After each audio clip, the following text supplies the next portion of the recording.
Kayla, you can choose one more home cook who must make a dessert. I think this person just shot themselves in the foot with their comments, so I'm picking Eric. Because he overthinks things, is very scattered in the kitchen, and may not be able to get a dessert done in the allotted time. Eric gets under my skin a little bit. He knocked out a good tart once. That was a total fluke. I don't think he can do it twice. Eric, how do you feel about that? I am not a baker. I'm not too big on desserts. I haven't made many desserts. I absolutely feel powerless. Remember, the rest of you can go either way you want, savory or sweet, main dish or dessert. You'll have full access to the MasterChef Canada pantry. Are you ready? Yes, chef. Chef. I'm gonna be making a classic apple pie with a beer caramel. The pastry can definitely go wrong. It needs to like rest and cool, and that's a lot to do in 1 hour. Eric is running around the kitchen at 100 miles an hour, Mach speed, with the crankiest look on his face. Eric, Hey, chef. so what are you making then for today? This is just a apple pie filling. And how confident are you that you can pull this off? Not too confident. But you did such a great tart earlier on. I think that was a fluke, chef, yeah. You have 5 minutes left. You need to be plating, putting the finishing garnishes and details. I'm worried about Eric, who's left it very, very late. I'm gonna pull it out like last second because it's crunch time. I'm a little bit nervous right now. I gotta get everything on the plate real quick. You have 1 minute left. Oh, dear God. Looks raw.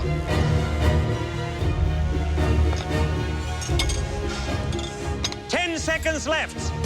9, 8, 7, 6, 5, 4, 3, 2, 1. Hands up.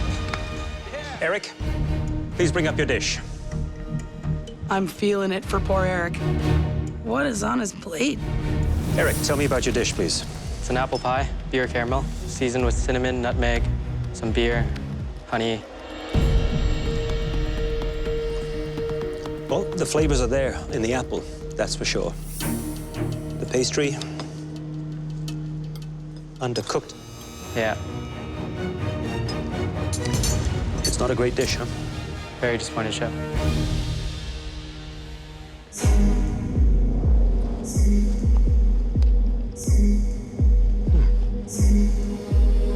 See all the layers and how flaky that is? Yeah. It takes a lot of experience to try and get that. The only thing you did wrong is you underestimated how long it would take to bake it. Make calculated moves. Slow down. Instead of 100 miles an hour, try 90.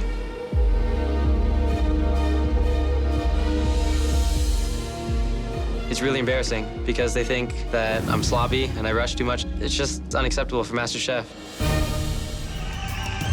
One of my family's favorite dishes, but I'm gonna put an Asian spin on it today because I'm trying to keep it with an Asian theme. I'm gonna use katara and make egg noodles. Looks like he's just about to start working on his noodles. He is, to me, almost the pasta master. He loves working with noodles, and the fact that he's using a katara, which is a special little device, an Italian device to make those noodles, shows that he's very confident and comfortable that he can make a really great noodle. I think I'm being the right amount of ambitious doing these techniques for my entree because it's all calculated and I know I can execute it. 30 minutes. You have 30 minutes remaining. You're now at the halfway mark. The cooking of the lobster has to be perfect. Lobster is a family favorite, and I definitely can't let them down because I feel like I disappointed them in the lobster challenge before. How you doing, Eric? What do you have in here? A lot of herbs, spices, coriander, lemongrass. Your lobsters are chilling? How are they cooked? Are they medium rare right now? They're slightly under. Oh, look at that. How long did you cook these lobsters for? 8 minutes, chef.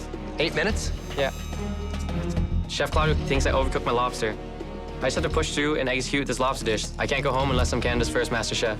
Yeah. Can I have some? 10 minutes. You have 10 minutes left. 10 minutes. Eric already cooked his lobster almost to the edge. Now, if he stir-fries that lobster on top of the poaching, I'm concerned it might be overcooked. Marita is definitely playing it safe, doing what she knows really well, which might be a very smart move, but only time will tell. 1 minute. Your final I'm happy to get a real walk and just cook some Asian food. I'm back in my element stir-frying these noodles. 30 seconds! Woo! Come on, Freedom! Yes! Beautiful! 10, 9, 8, 7, 6, 5, 4, 3, 2,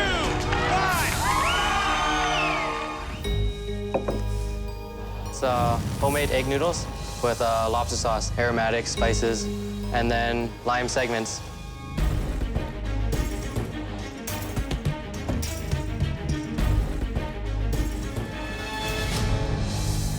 Eric,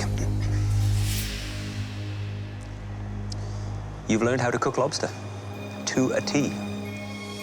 The noodles are amazing. The sauce, not too creamy and over-the-top rich, but is subtle with flavor. It's a fine dish that I'd serve in a fine restaurant. Certainly one of mine. Thank you. It's impressive. Eric, by using the guitarra, you have the perfect, what we call the Shanghainese noodles. You know, you got that nice, smoky, burnt flavor. Here is when you're mixing East and the West together, and you do it right. Very, very smart. Thank you, Chef. If you look back at the cook that you were when you first entered this competition, and you compare that person, that skill level, to where you are now, it's night and day. Thank you so much, Chef.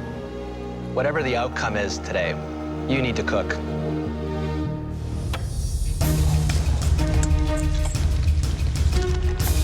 Hi there, David. So, what kind of tortellini are you doing? Ham and cheese, obviously with the more refined hams. And I see you're working on the sauce. Basic bechamel, but I like to use like a gooey type of cheese, so mozzarella is the perfect type of gooey cheese. Yeah, you are sweating like a good one. Yeah. Is this normally the way you cook, or is it just the added pressure? It's the added pressure. Well, I'll leave you to it and look Thank forward you, to Chef. trying them. Thanks very much, David.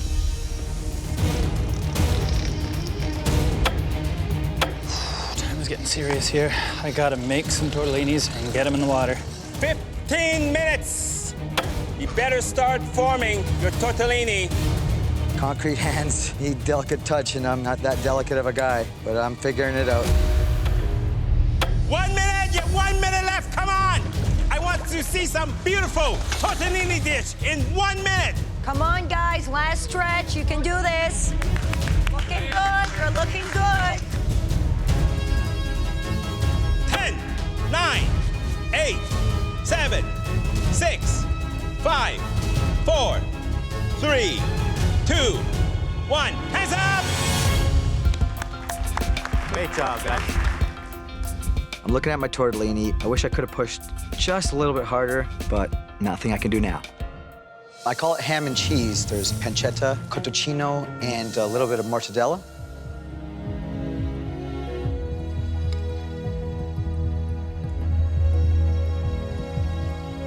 Wow. That definitely tastes like a ham and cheese sandwich. This is MasterChef Canada. It's ham and cheese. There's no spice, no herbs. It lacks excitement. My tortellini's not as good as I thought. It could be me going home.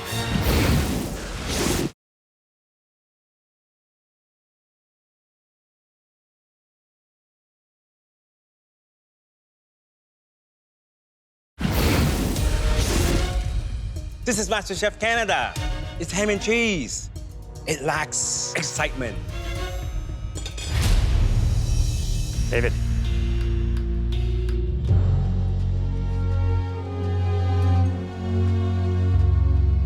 There are a couple of things that I think you have gone astray on. The filling. It's very big in the mortadella end of things, which is a very rich meat. You know, at this stage of the game, I want to see elevated flavors. If this dish ends up sending you home, will you have regrets with the decision you made not to be safe up in the gallery? No.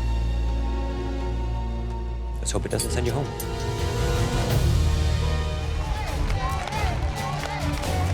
I'm gonna beat Lynn this round. I'm elevating this classic, simple Portuguese dish by using the wild boar, cooking it confit in duck fat, and gooey duck from the West Coast. My favorite clam, actually.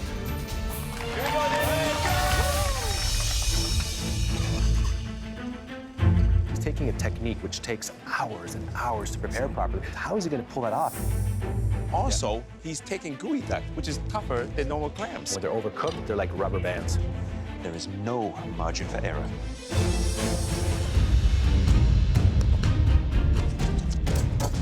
You got this, David. Here we go, brother. David, are you concerned that you picked raising meat for such a time-sensitive challenge? This is oil, Yes. and I can leave my finger in here. Yeah, just nice and slow. Nice and slow for a challenge like this? I believe that the rounds are small enough that they'll cook through.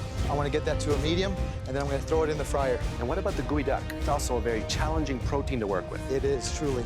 I have worked with gooey duck a lot. It's just simply not overcooking it. You're taking a lot of risks here. I am. And if you pull this off, I'm going to be very impressed. Well, best of luck. Thank you, Chef. You got it, babe. The star of this plate is going to be the wild boar. Porky goodness. Here we go, David. You got this, man. Ooh, yeah, David. Looking good, man. Yeah, baby. 5 minutes. At this time, you should be plating. David, please bring up your entree. This entree is very personal to me. I just hope I'm making my mom proud. My dish is a wild boar belly with gooey duck clam and brown butter carrot puree. It's an exquisite-looking dish.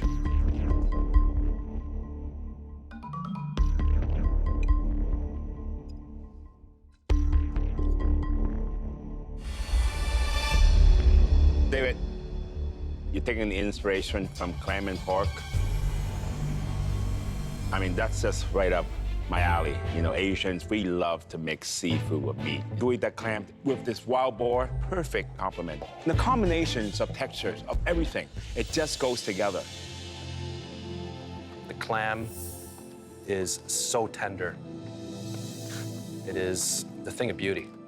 Very sophisticated, humble dish from a very sophisticated, humble chef. Your wow factor on this plate is the wild boar belly. Herbs and a little citrus, seasoned beautifully. Absolutely delicious.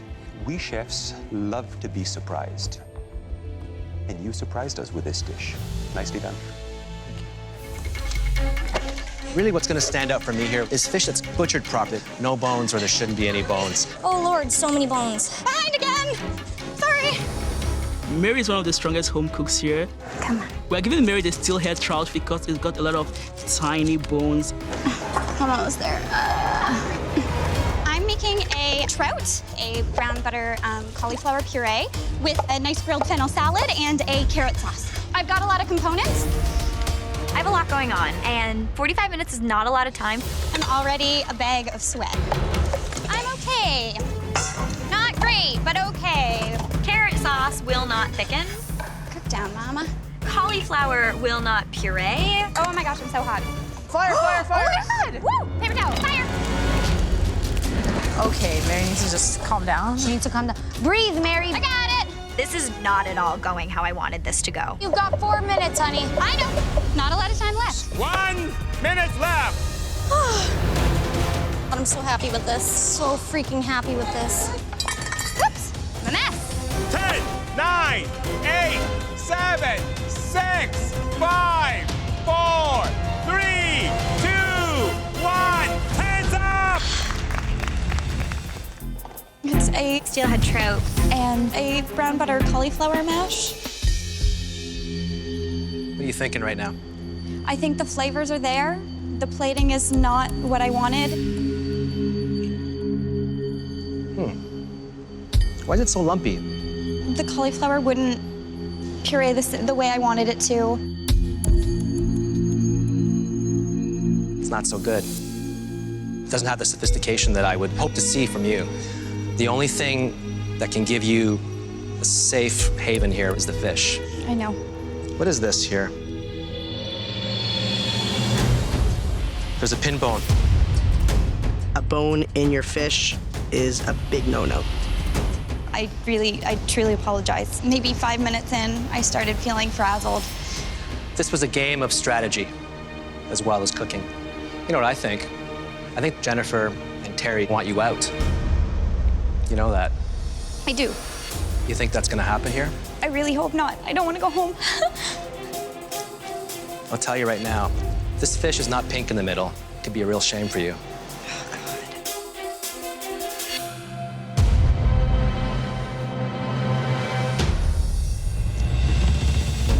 It's pink.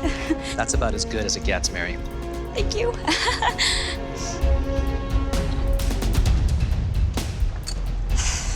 It's spectacular.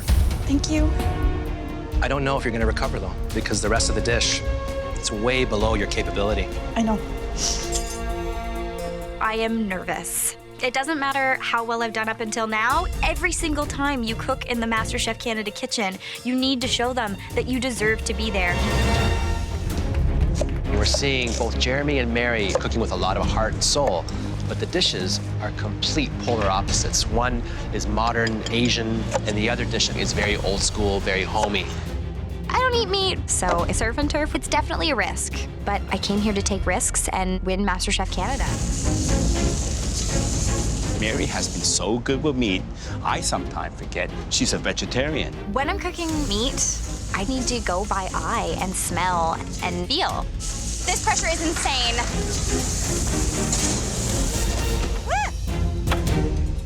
As I'm shucking the oysters, I am so full of adrenaline right now that holding the oyster knife is nearly impossible. Mary is struggling with those oysters big time. In the pandemonium, I realized that I didn't take my beef out of the oven. That meat has continued to cook. Mary's looking frazzled at those steaks. I don't think she's happy. I'm really nervous that I've accidentally overcooked my meat. I am panicking. That doesn't look like medium rare to me. You don't know it until we cut into it. It's gonna be the moment of truth. I have so many things on the go. Have you ever seen Mary Station in such a state of disarray? Look at it. I need to put the best thing I can on that plate. Time is not at all my friend in this cook. Mary, please bring yours up. So this is my take on surf and turf. It's a seared beef tenderloin with fried oysters and an arugula and sea asparagus pesto. It's a beautifully composed plate on every level, but I know right now you're absolutely agonizing, wondering what is happening inside of this piece of meat here. I am just cringing, waiting to see the center.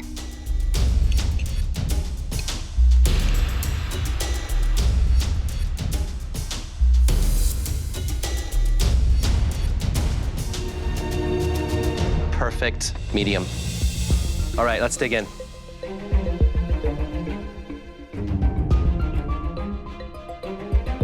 Mary, the ingredients that you chose to put on this dish, I think were well thought out. They work together, and it's a fun play on surf and turf.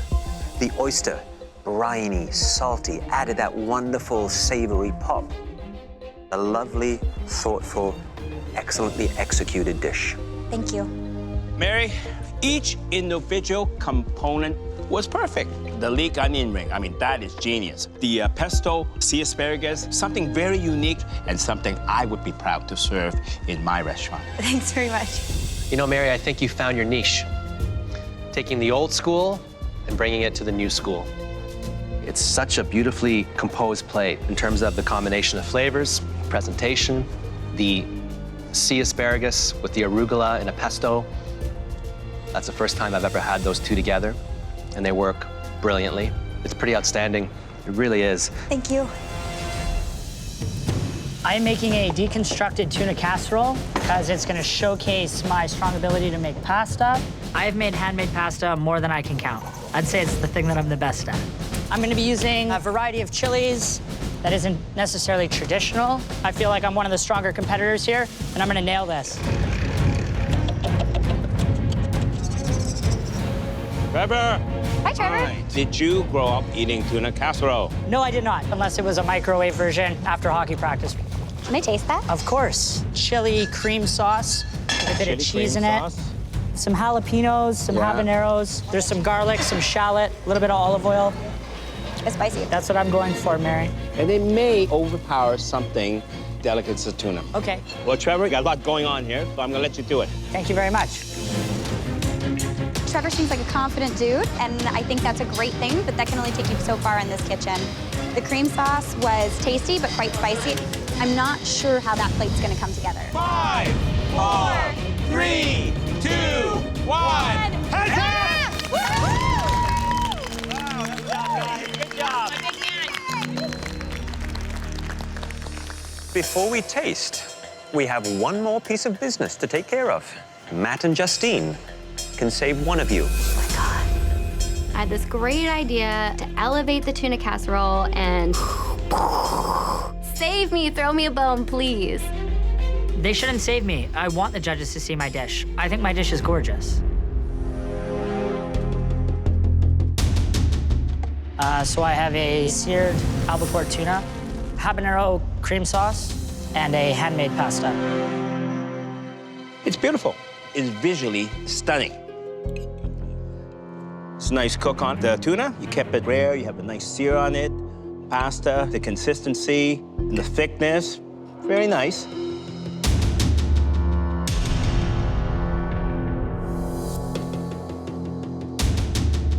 Wow, it's too hot. Can't get over that heat. That is a mistake.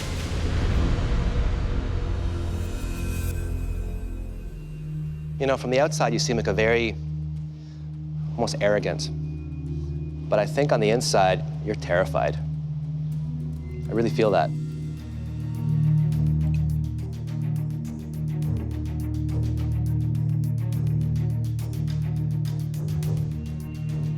Wow.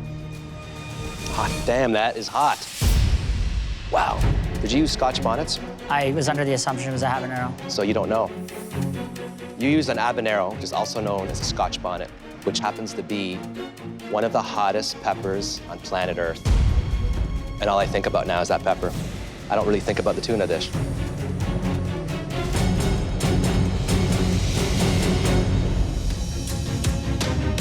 My main course is gonna be lamb two ways. I'm gonna be serving it with a celeriac puree. I'm gonna be braising lamb shanks, and I'm gonna be braising lamb tongue. Both of my cuts take a really long time to cook, so I'm going with the pressure cooker again. I think the trickiest meat to cook in a pressure cooker is the lamb. There's less fat. And if you overcook that, it's gonna become stringy and dry. It's a lot of added pressure, so I'm hoping for the best. It's important for me to nail this lamb for my mama up there watching down. She's the one that introduced me to lamb, and I just want to make her proud today. I want to win so bad. My food dream is to open a restaurant. I'm not sure what kind of restaurant. I can tell you it's going to be called Valerie's, though, named after my mama. Good boy, Trev. Stay focused. 20 minutes. You have 20 minutes left. Just gotta get that puree going. The tables have completely turned. Taya is cool, calm, and ready, and Trevor is trying to play catch-up. I'm way behind. I'm rushing to get this finished. Look, look, look, and it's caught fire. I look over, and my entire pressure cooker is in flame. I put too much port wine in my pressure cooker. I'm freaking out. Whenever you add alcohol into a pot, always make sure that pot starts cold. It's a very hot pot. It can ignite right away and can take away a lot of hair, like Michael. I mean, I had to restart it up. I lost a good 10, 15 minutes of pressure cooking time. You got it, Trevor. I hope my lamb shanks are tender. I looked down at my lamb, and I couldn't be happier. It's exactly how I envisioned. Beautiful. Get it going, buddy. All right. He's running out of time. My lamb reduction, I gotta get reduced before it goes on the plate. It's too fatty, it's too winey. I'm cutting it really close. And this is a sauce that needs usually hours of reduction. He's gonna try and do it in minutes. He is really pushing it now. Keep an eye on that for me. Pull it together. I gotta get back on track. I gotta be able to plate. My plating is everything. In 5 minutes, the server will be coming for the entree. Hot, hot. I'm getting frazzled because I don't have that much time to play. Look at the focus right now. This is next level. You got this, Trevor. 1 minute! 1 more minute left! Taya, you can do it!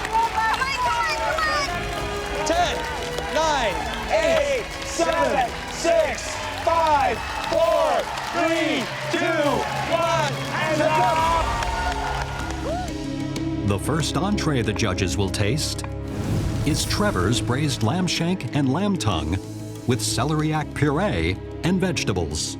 Judging from looks alone, this is a piece of art. It has this progression from color to meat. I just love this. He's plating like a true professional chef. Always has, and I think that's one of his strengths.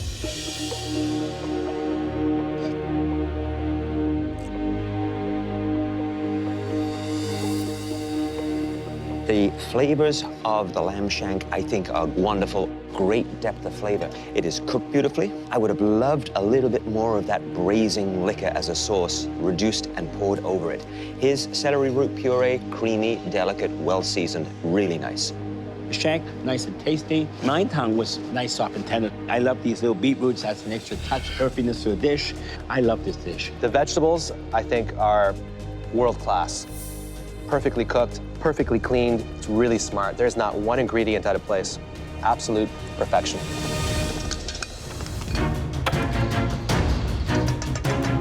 Good, sweet. Becky, I'm glad you're using the tofu. Out of the past winners, I identify with Mary the most. Mary likes to bake, and I like to bake. Seeing her motivates me to think that this is actually possible. She's the only girl champ. I'm gonna do a pink peppercorn with tofu, some poached pears and buttermilk, cranberry curd, and like chocolate with some bourbon in there. I'm loving watching this. 5 minutes for the top 5. Becky's dessert sounds very complicated to me. It has lots of elements. I'm not exactly sure in my mind how it's all going to fit together. I feel pretty confident in this dish. I'm really happy with the presentation, like it looks really nice. There's poached pears and buttermilk, pears soaked in cider, pink peppercorn, tofu, and cranberry curd with cocoa and bourbon. You know, Becky, you really have an incredible instinct when it comes to plating food. It's very sophisticated. Are you happy with the way this dessert turned out? Yeah, I'm pretty happy with it. So, chocolate with bourbon, right? Yeah. Did you cook the bourbon out? No. Why not? Oh, I just wanted the full bourbon flavor of it.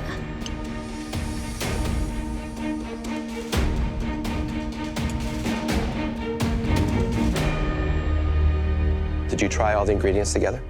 Yeah. Did you like it? Mm-hmm. Because I don't. I hate to break this to you. The flavors to me are just clashing. It's one big clash. Try it.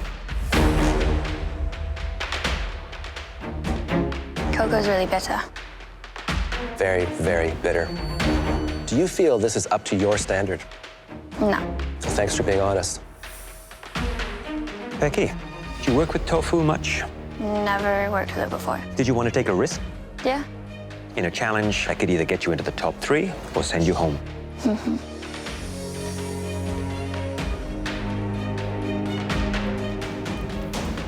The pear cooked in the buttermilk works surprisingly well.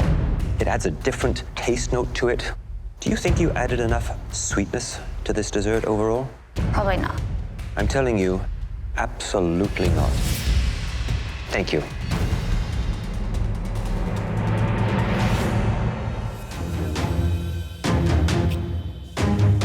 For the entree, I'm making rabbit two ways with Jerusalem artichoke puree.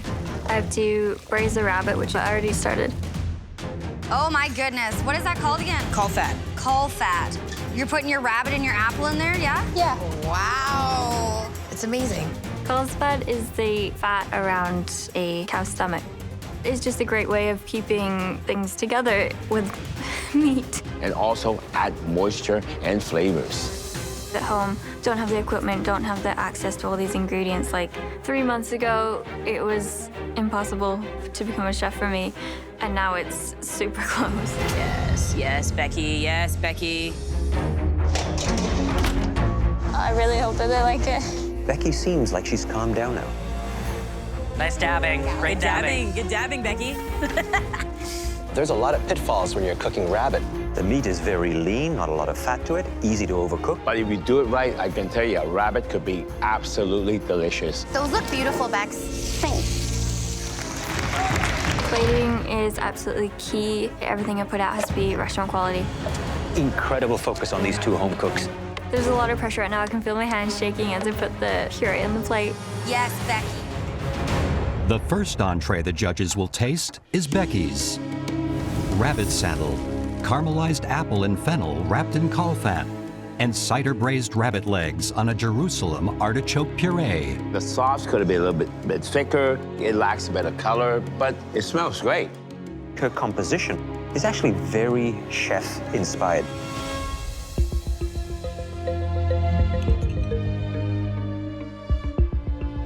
The cook on Becky's loin of rabbit is spot on perfect. And then the leg, moist, but fall off the bone flaky. This is a dish that embodies her thoughtfulness she's put into the dish.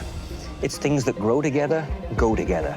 The artichoke puree is smooth, silky. It's not rich, but it's got flavor. She cooks with so much instinct. She nailed it. To me, a coconut has flavors of sweet milkiness and that slightly nutty flavor of the flesh. You can use coconut in a savory application like a coconut curry. It is actually the basis of many curries in Thailand. This is top 5, so I want to give the judges something special. I'm making a coconut and shellfish curry en papillote. En papillote is kind of a classic French technique where you wrap fish in parchment and then bake it in the oven. I've never cooked en papillote before, but I've read that recipe 1 million times, so it'll be fine. Feeling okay. 30 minutes! You only have 30 minutes left. No.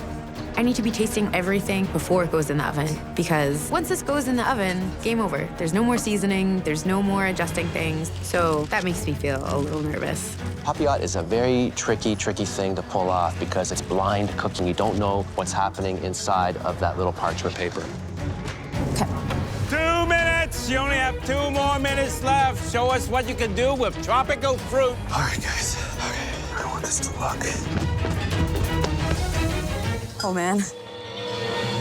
Final 30 seconds, come on! Oh, okay. Oh my God, she is cutting it close. Oh, man. 10, 9, 8, 7, 6, 5, 4, 3, 2, 1. Hands up. Oh, my God. Okay. Ooh. I'm feeling really happy that things worked out as I hoped they would, and I hope it continues that way for the tasting. I got coconut, and I made crustacean en papillote with lobster tail, rum poached dates, and coconut curry sauce. Cooking en papillote requires perfect timing. You have no idea how the cook is on your crustacea. Top 5, elimination challenge, and you decide to pull this out of your box of tricks. You think you're pushing your luck? When you put it that way, Chef, I feel a lot more nervous than I did when I first walked out. So I'm gonna cut it open and see how things look.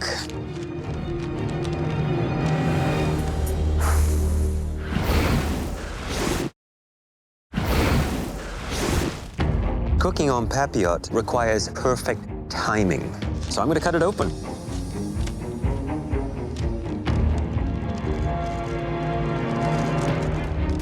Aesthetically, this is what I would be looking for.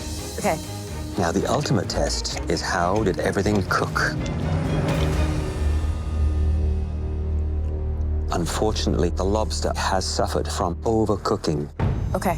Maybe an additional bit of moisture, such as white wine or something in there, just to help keep things extra moist. Because when you cook en papillote, it's tough to see how it's doing. Right. Overall, you used the coconut in a very elegant way. But I think you know where you misstepped on this dish. Okay, Chef. I would be incredibly sad to go home on something that was not my very best.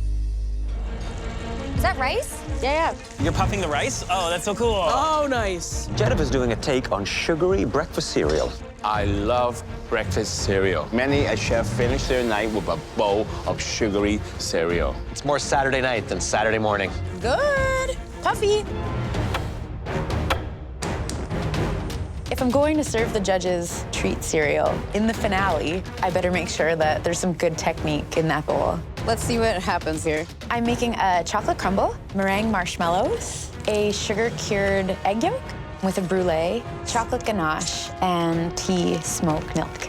Jennifer. Hello, Chef. Okay, How tell are me, you? why tea smoked milk? Something that I think is so nice after a meal is a sweet and a tea. And I use my favorite tea, which is birthday cake flavored. I just think it pairs really well with this. You got a lot going, you got a lot of treats coming. I can't wait to taste this. Yes, Chef. How do you think of smoking milk? Oh, I don't know what happens in there, really. I don't. Both Andre and Jennifer have a multitude of garnishes and ingredients to finish their dessert. They really need to move fast and efficiently right now. I'm just flipping the sugar-cured egg yolks to make sure they all get enough time in the sugar. Putting it onto the sugar, it creates a light skin around that egg yolk so it doesn't burst. I'm going to melt some sugar and do a little brulee on top of it for a bit of crunch. Nice. 10 minutes left for dessert. Keep going, keep going. It is neck and neck in this kitchen right now. They have just under 10 minutes left. Looks great, Jennifer. Just to see Jennifer in her element doing what I've always known her capable of doing is amazing. 1 minute! You have 1 more minute left! Come on, 1 minute! Let's go! Come on, guys! Look how soft that ice cream is that Andre's scooping out. It looks gorgeous. Let's go! Wow. These dishes look pretty incredible to me. Yes, Jennifer! 15 seconds! Finish strong, finish strong. 10, 9, 8, 7, 6, 5, 4, 3, 2, 1, hands up! Jennifer, please describe your dessert. Tonight, I've made one of my favorite dishes, treat cereal. There's a chocolate soil in the bottom. I've puffed a variety of different rices. I've made some marshmallow meringue. There's a chocolate ganache bed for the sugar-cured egg yolk. And I've tea-smoked milk. This isn't just a dessert, this is an experience. Oh. Wow.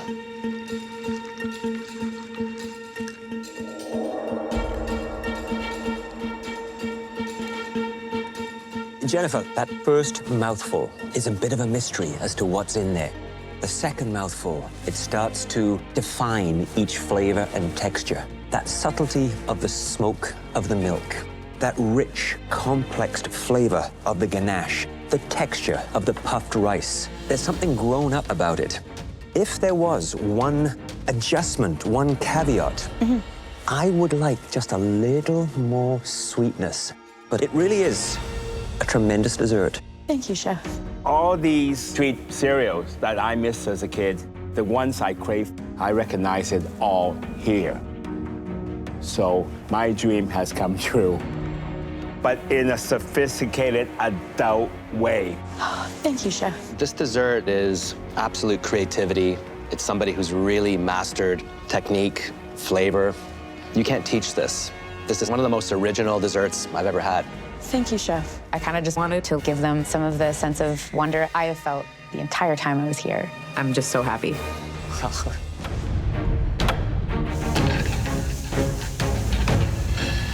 Since we're doing a bit of an Italian theme, I'm going to be doing a hazelnut chocolate mousse filled with caramel, and I'm going to be pairing it with a vanilla bean truffle and yolk ice cream. I'm going to have to really push today if I want to get everything done on time. First thing I do is start working on my ice cream, because my ice cream is going to take the longest. Christopher, surprise, surprise, he's doing dessert. Who would have guessed?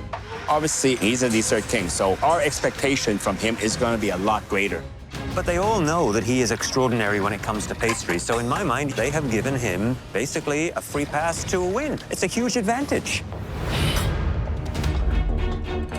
I'm working on my chocolate pastry next because that has to freeze solid before I'm able to dip it in the hazelnut chocolate coating. So I need to get that into the freezer right away. Christopher. Chef Alvin. Let me guess, you're doing dessert. Absolutely. I think all my teammates trust me to do it. Obviously, there'll be a high expectation. You're supposed to be the sweet king. Absolutely, Chef. What are you doing? I've decided to stick with the Italian theme and go with the hazelnut chocolate mousse, and I'm going to be pairing it today with a savory truffle ice cream. Truffle in desserts, have you ever done it before? Yes, truffles and chocolates goes really well together, and because today we're doing an Italian challenge, I thought this would be the perfect dessert. Sounds tough. I'll leave you to it. Thank you, Chef. This dish is really innovative. Truffles are very rarely seen in desserts. Because they have such earthy, rich umami flavor, I think compared to the other cooks, I'm really pushing the boundaries and upping the ante. I'm really taking it to the next level using a unique flavor combination that I've only tried once. Come on. 5 minutes! 5 more minutes to go. 5 courses. There's one common denominator amongst these cooks. None of them will give up. They keep pushing themselves. I can do this, I can do this, I can do this. Won't be perfect, but it'll be done. Okay, right down to the last 5. Oh, let me check my crumble. Oh my gosh. 1 minute. 1 more minute left. Let's go. Come on. Final 60 seconds. You can do it, Taya. Come on, Taya. Get it in. My hands are so shaky. Everything's going according to plan. The colors on the plate are bright. I'm making this dish a showstopper. I'm using gold flake, and I'm not being shy with it. I want to transport all of the guests to a 3-star Michelin restaurant. 30 seconds. You have 30 seconds left. Come on. We want beautiful plates full of details. 10, 9, 8, 7, 6, 5, 4, 3, 2, 1. Hands up. This is incredibly stressful. Getting judged by my fellow cooks and 3 extremely distinguished judges. It's less of a dinner party and more like a slaughterhouse.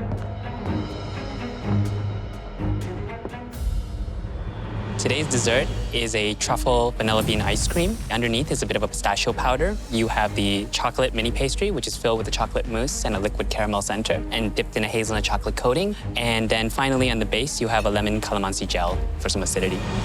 I love truffles and adding savory into a dessert, but like truffle ice cream and chocolate bar are things you wouldn't usually put together.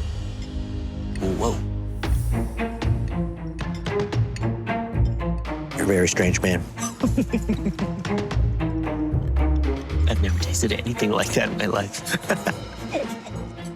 Andy, what do you think?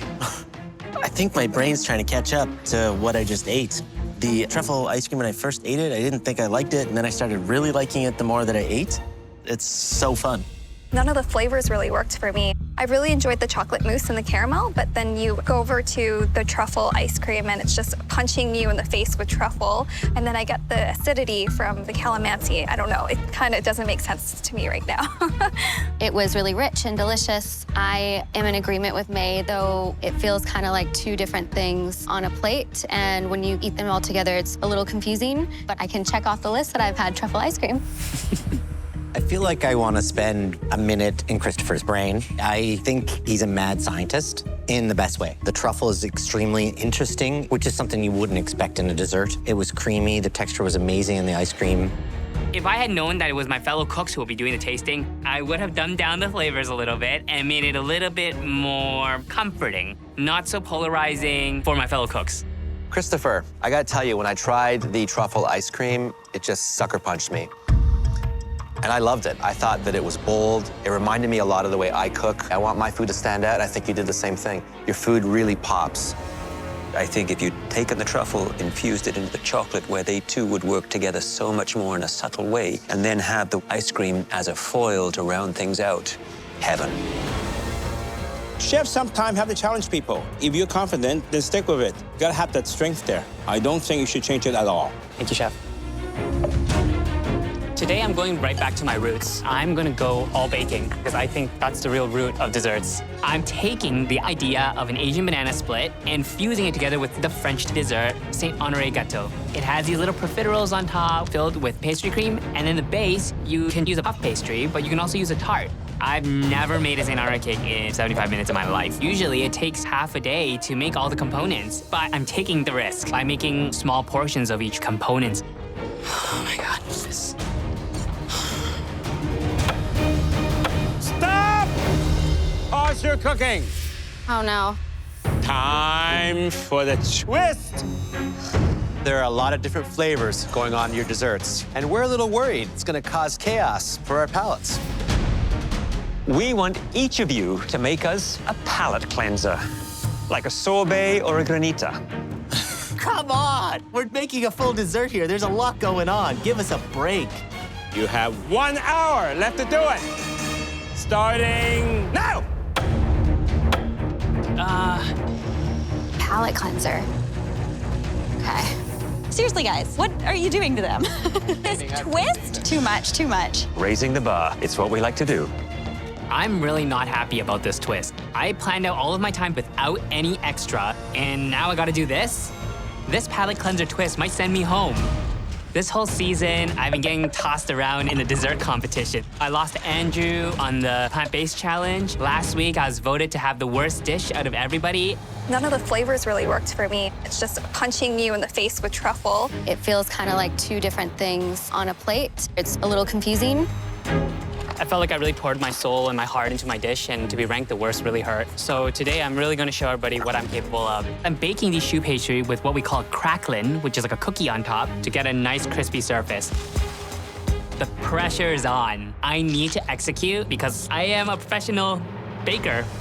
Christopher! How are you guys? This week is payback time, right? I certainly hope so. But I'm gonna go right back to my roots. I'm doing baking full out. I'm gonna be doing a play on the Saint Honoré cake, which is a classic French pastry. So what's a traditional honoré cake? The traditional Saint Honoré cake, you have the puff pastry on the base, and then you have the cream puffs on top. But today, I'm gonna be using a tart as a base, a banana financier tart. Bring in the banana. Then each of the cream puffs will be filled with a different pastry cream. I'm gonna have a matcha, a red bean, and a chocolate. Each of the cream puffs? That's right, we'll have a different pastry cream so that the whole thing is a banana split, but in a French pastry style. Oh my gosh, this sounds amazing. I'm so excited to see what you do. I got a lot to do, so fingers crossed. All right. I know you got revenge in mind, but remember, revenge is best served sweet. Okay? Thank you, Chef.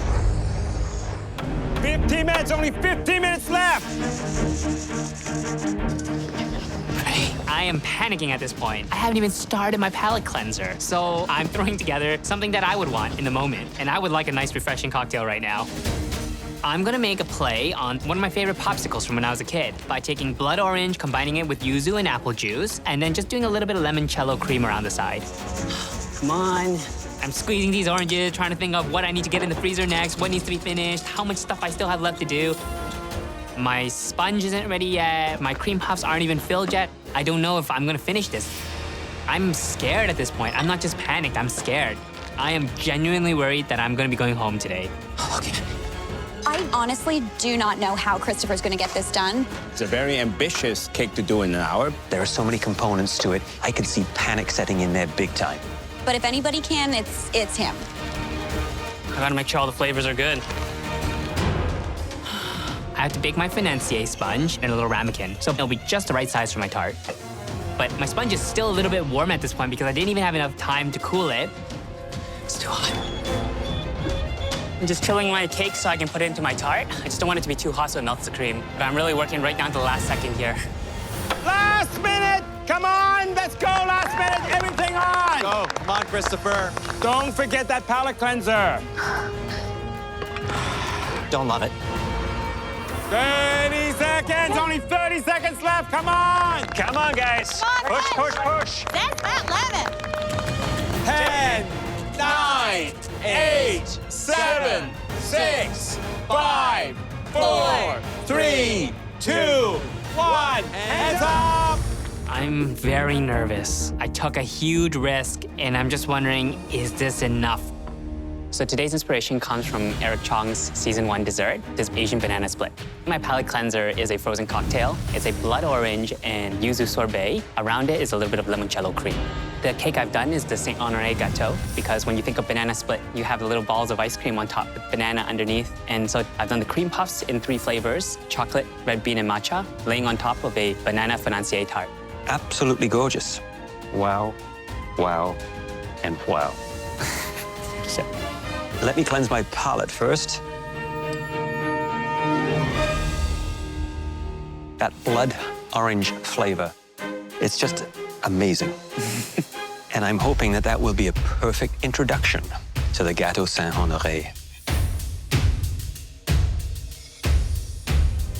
Oh my goodness, look at that. Perfect execution of every detail.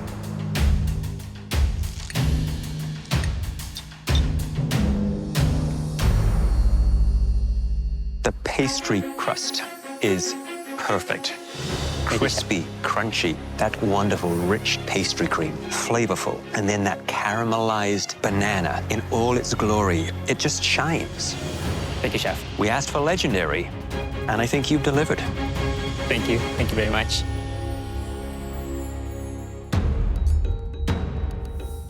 It looks amazing. Wow. That sound.